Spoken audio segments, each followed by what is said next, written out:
This is a brand new 2017 Range Rover Evoque Convertible. The original MSRP of this vehicle was $62,945, and the owner of this one skimped on two option packages that could have brought that up to $69,445. $69,445 for this thing. It doesn't make any sense, and today I'm going to show you why.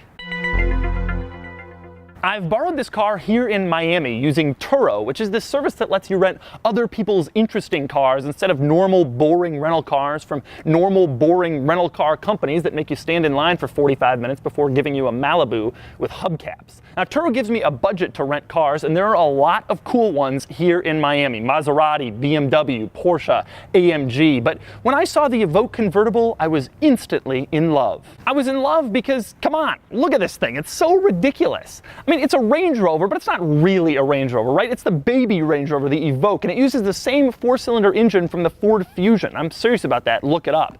And it's also a convertible for $70,000. I'm so glad I got my hands on this thing because I really believe this is one of the most senseless cars currently for sale in the United States. And today, I'm going to show you why. And then I'm going to give it a Doug score. And for more of my thoughts on the Evoque Convertible, click the link below to go to autotrader.com/oversteer, where I've written a column about my experience with this thing. Let's start with a simple fact. People purchase SUVs because they want utility. They want the ability to go anywhere and do anything and bring anyone along for the ride. And that's why every single two-door SUV has failed.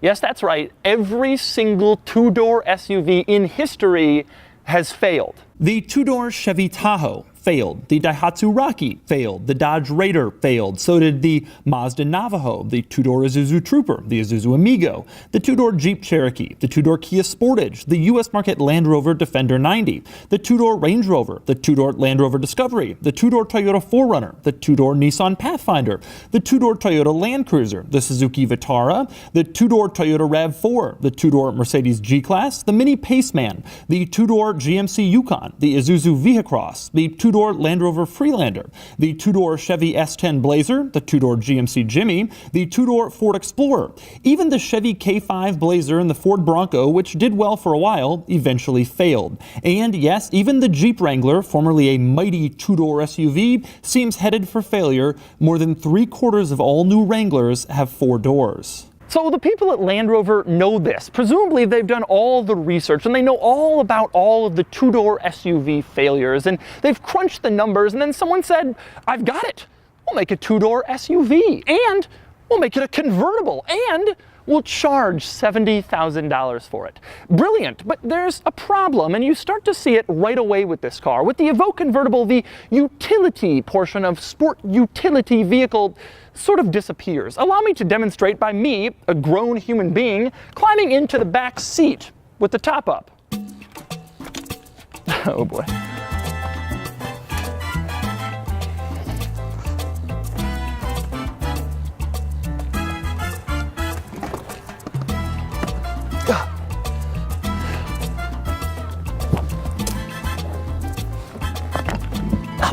See you, door.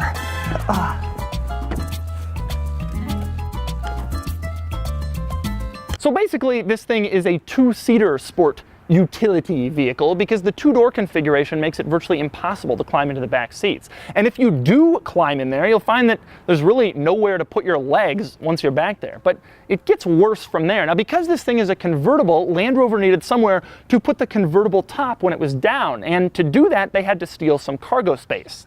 A lot of cargo space. The result is that this vehicle only has 8.9 cubic feet of cargo volume. The Evoque Convertible has less cargo space than a Chevy Corvette.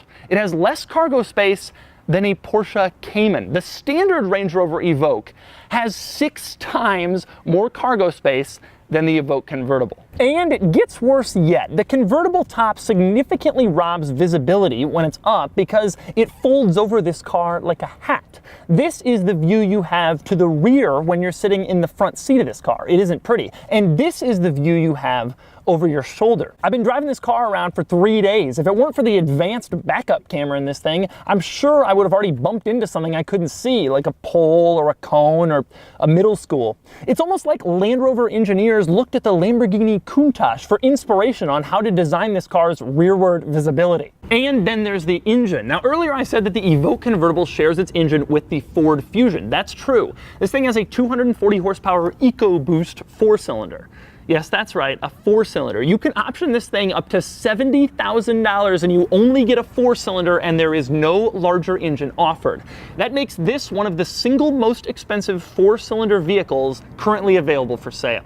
And so I go back to the whole utility thing. The Range Rover Evoque Convertible has less cargo room than a Porsche Boxster. It also has the same number of usable seats as a Boxster. It has the same basic outward visibility as a Boxster. It costs more than a Porsche Boxster. It has less power than a Boxster, and obviously it doesn't provide the Porsche Boxster driving experience. So why don't you just get a Porsche Boxster? Well, I'll tell you why. Because this is a Range Rover, and Range Rovers are cool. And this car certainly won't let you forget that you're in a Range Rover. It says Range Rover on the front, and of course the rear. It says Range Rover on the door sill and on the steering wheel. It says Range Rover on the owner's manual and on the key. It even says Range Rover on these little hood vents on the passenger side and on the driver's side, and it says Range Rover on the glass, on all the glass. And yes, it even says Range Rover in the headlights. I'm serious. As if they had to tell me that it's a Range Rover. I would have guessed it was a Range Rover anyway because Range Rovers are unreliable, and this car has already had its share of issues, even though it has only 11,000 miles. For example, yesterday I was driving down the highway and I noticed that I was getting wet as I was driving. I took a look at the top and it turns out that the top is leaking. On an 11,000 mile, $70,000 car, the top is leaking. Fortunately, I'm happy to report that that only happens in hard rain. Also, I'm happy to report I would have known it was a Range Rover because when you roll the windows up and down in the rain, they squeal like a baby otter trying to give a distress call to its mother.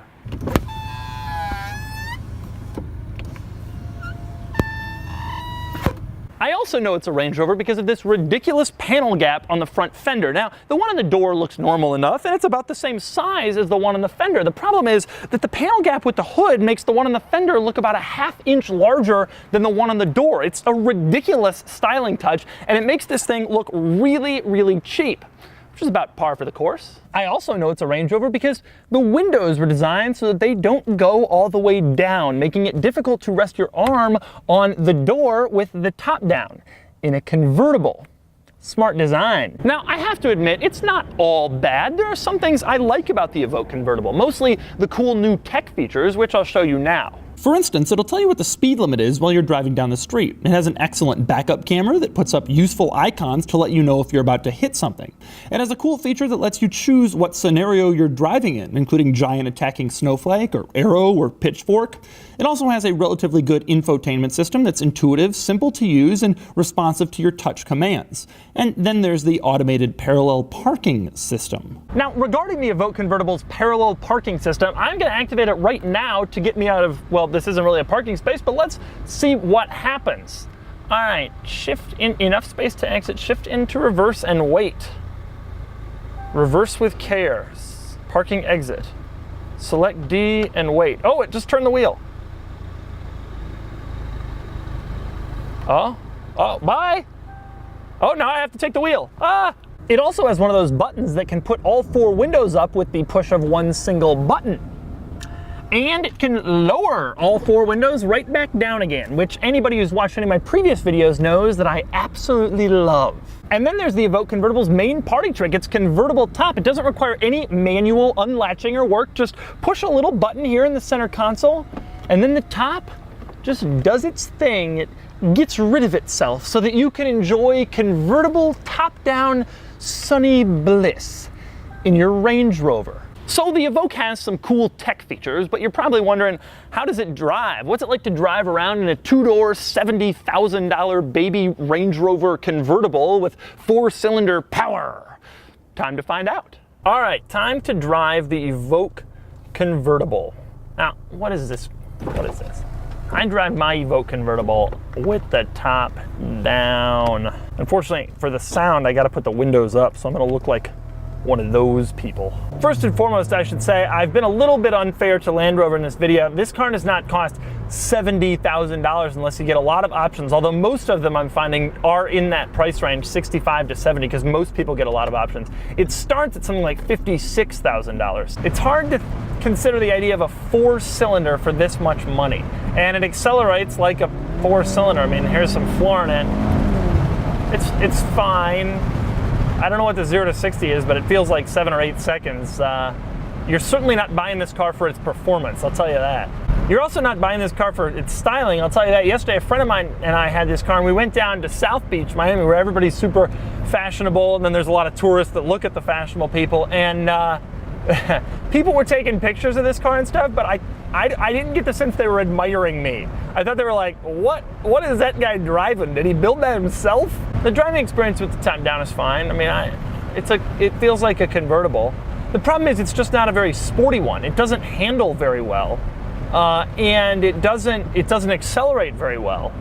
And so it's hard to justify why you would want to buy this over most $70,000 convertibles like the Mercedes SLC or the Audi TT or the Boxster, which do handle well and do accelerate well. To me, it doesn't handle well for a $70,000 car or $65,000 car or even a $55,000 car. I mean, what does a Boxster start at? Probably around 60, maybe less.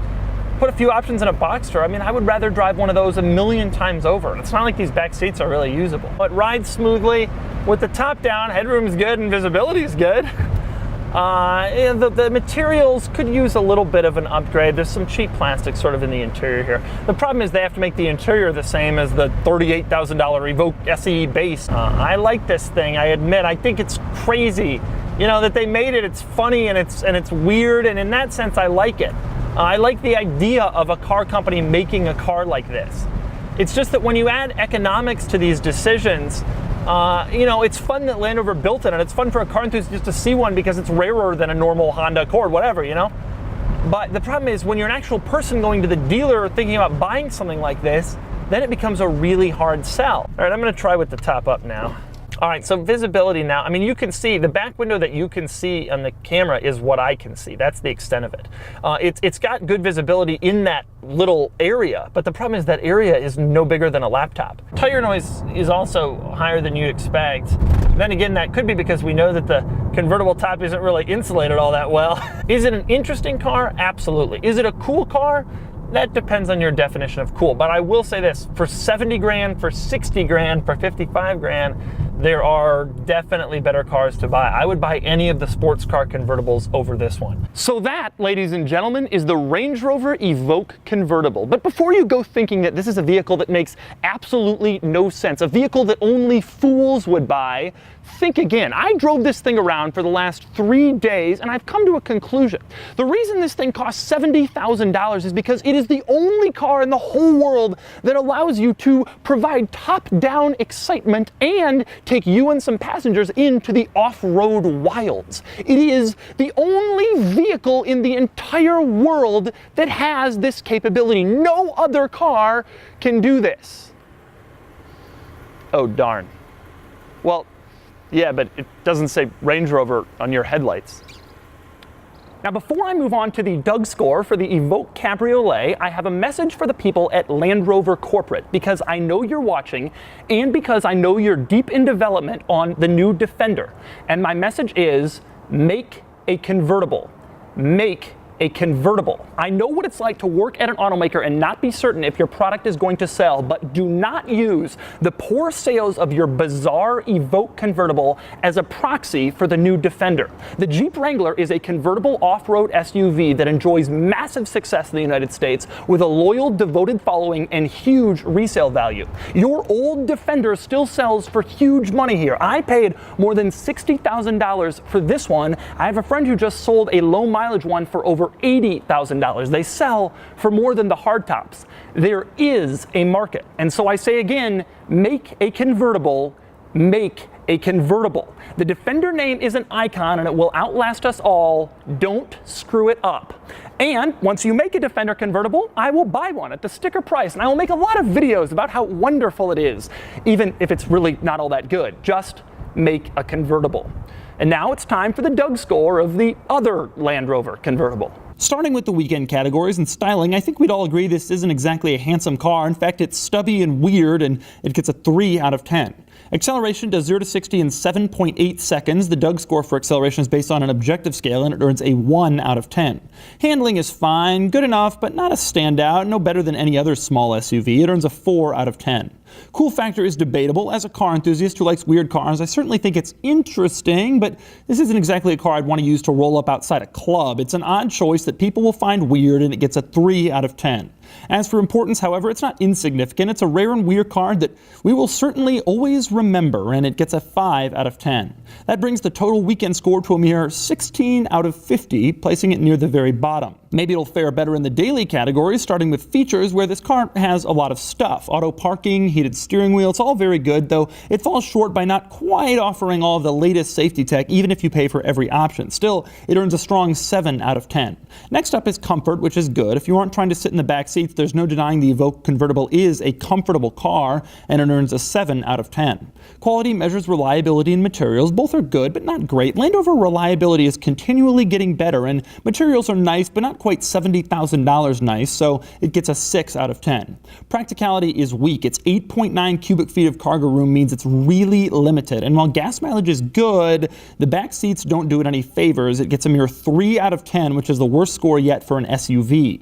And finally, there's value, and I'm sorry, but I just don't see it, especially at $60,000 to $70,000. This car is going to depreciate fast, but it won't make much sense at $50,000 either. It gets a 3 out of 10 for a total daily score of 26 out of 50, placing it near the middle. Add the two scores together, and the Evoque Convertible has a Doug score of 42 out of 100, making it one of the worst cars I've tested, behind the Aztec and ahead of stuff like the Yugo and the Trabant.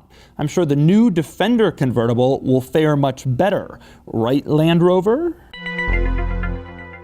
Usually it's easier to get out. What do I do? I hope there's no driver. It doesn't say Range Rover on your headlights. Well done, well done.